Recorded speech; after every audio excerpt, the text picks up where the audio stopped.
Hi, my name is Jeroen Hoppe from the Clapham property blog, and today I'm going to be talking about choosing a letting or estate agent to sell or let your investment property.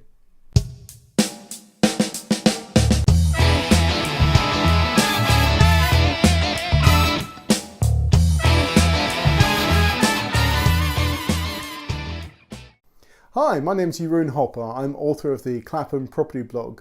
Today is day 4 of my video series on investment tips and tricks for landlords and property investors.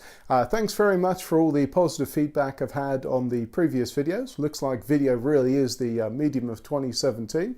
So remember, if you find the tips and tricks useful, be sure to give me a thumbs up on YouTube or Facebook or wherever you're watching this. Here we go, we'll crack on into the video. Today I'm going to discuss choosing an agent to rent or sell your investment property. So I'm going to give you 6 key things that I look for in choosing an agent. Hopefully you'll find that useful. So I'm going to crack on here. The first thing to discuss is, are you looking at an online agent or a high street agent? Now, as you'll know, I've been an estate agent for nearly 15 years on the old-fashioned high street. So I'll highly recommend using a local agent. There is a place, however, for online agents. If you're a landlord that wants to be a little bit more hands-on and you're local to the property and don't mind traveling a little bit to do the viewings, you may well benefit from using an online listing service. Now, that's not for everyone, especially if you're a high earner, you're working in the city on a 6-figure sum every year. You're probably not going to want to travel at ungodly hours to meet tenants somewhere for a no-show. It's best to outsource that sort of thing. So make sure you weigh up your time versus the benefit that using an agent will give you. Agents generally charge between £1,500 and £2,000 for a tenancy setup. So you factor in the number of hours that you'll be traveling, doing paperwork, all that sort of thing. It soon adds up, those hours. So work out your cost per hour and also the cost of referencing. And especially if you're a landlord and you don't know what you're doing, you're not keeping up to date with the regulations, any legal fallout could really set you back. So using a good quality local agent that's trained in that profession will pay dividends for sure. On to point number 2. Point number 2 is the hallmarks. So I always look for the ARLA and NAEA logos. ARLA, the Association of Residential Letting Agents, NAEA being the National Association of Estate Agents. I used to be members of both of these, so I've sat estate agency exams. I think they're very basic exams, a bit like a driving test. There's multiple choice. You obviously do need to know what you're talking about, but I've been doing it for a very long period of time. Now, a lot of agents, they're younger to the game.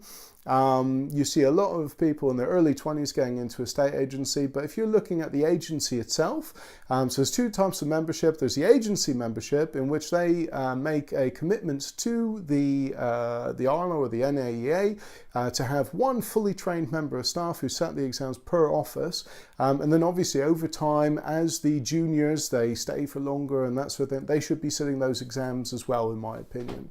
The other thing to consider is redress scheme. It's a legal requirement for every estate agent in the UK to be a member of a redress scheme. So if there is a complaint, you can take it to their internal complaints procedure. If you don't get any joy there, then you can escalate that to either the PRS, the Property Redress Scheme, or the TPOS, the Property Ombudsman Service. So make sure that you have some kind of recourse if something does go wrong. Point number 3. Recommendations. So speak to other local investors, speak to other landlords in the area. Have they been happy with the service? I know a one-off, really good, quick tenant find, for example, could be just the case that they had the right tenant on the books because they missed out on a property the week before in the same street. Could be lucky, but generally a good recommendation will come from someone who's used that agency time and time again. I always like using the same agents, building up a relationship, especially with the managers, because they tend to stay for longer. Obviously, you want to see some longevity there. You'd like the staff to stay longer because then you can get to know everyone. Truth of the matter is, it is a sales job and the underperformance will generally exit out the back door fairly promptly. but you're looking for an office with not too much turnover. Obviously that's difficult to ascertain if you go straight in, but that's where recommendations come in. So point number 4, appearance, and I'm not talking just about the appearance of the agents. You expect them to be suited and booted, of course, but the appearance of the property. So the appearance of the property on their website. So Rightmove and Zoopla, the most important ones. Look on those portals and see how they're presenting their properties. How much care has been taken in those photographs? Have they put the loo seat down? Have they decluttered? Have they told the tenants to tidy up? Have they prepared? Attention to detail is key, really, and you want your property looking as good as the other properties on their Rightmove portal. So if all those properties are rubbish, they're going to get a rubbish level of inquiries. You want good quality photos, good presentation, a good number of inquiries, and a lot of applicants on their books. So if they get a lot of inquiries all the time, they'll have the biggest applicant database, which means that they're more likely to sell or let your property quicker.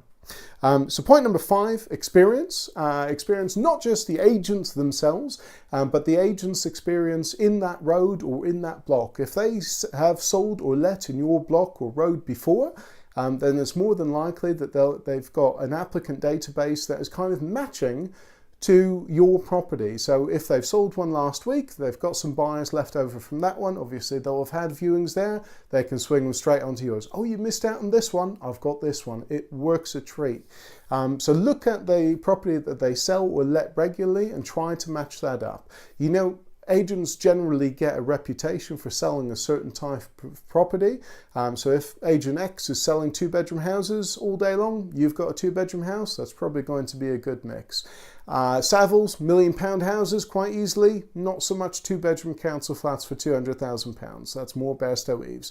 It's like the Waitrose and Lidl comparison. Every agent has their sort of sweet spot and their target audience. You go and match your property with the likely target audience. So number 6, and this is my last point, price. Never, ever, ever choose an agent solely on price. It should be the last thing of interest to you. As long as the commission falls within a reasonable scale, so selling between 1% and 2%, letting between 8% and 12%, you shouldn't deny an agent their commission. The important thing is that you get value for money. What are they giving you? Obviously, with lettings, there's 3 types of service. The let only, the rent collect, the manage, and all the bits and pieces around that, they fall roughly in the same range. But what you'll find is that the devil is in the detail. Some agents add a lot more value than others, and some agents are willing to go the extra mile that's not necessarily in the small print, so you need to hear that from them. So they don't mind haggling a little bit on price. Agents generally expect that, but don't be a penny pincher. Don't be a cheapskate. And you've got to remember that agents work on commission. They want to be motivated to sell or let your property. No one's going to be motivated for a penny pincher. So you can always ask them, hey, your commission's higher than others, but I like value for money. I don't mind paying more, but what will you give me extra for my money? And try and get them to throw in something extra, or try and get them to convince you that they will go the extra mile, because they'll feel obligated to go the extra mile for you. So that brings me to the end of the video. Thanks very much for watching. Give us a like and a thumbs up on YouTube or Facebook, whichever platform you're watching on. Share this with your network if you find it useful. Come and visit me on the website for other articles, claphampropertyblog.com. Always open to suggestions, comments, so feel free to comment down below. And also, if you'd like some personalised advice, feel free to email me, jeroen@claphampropertyblog.com.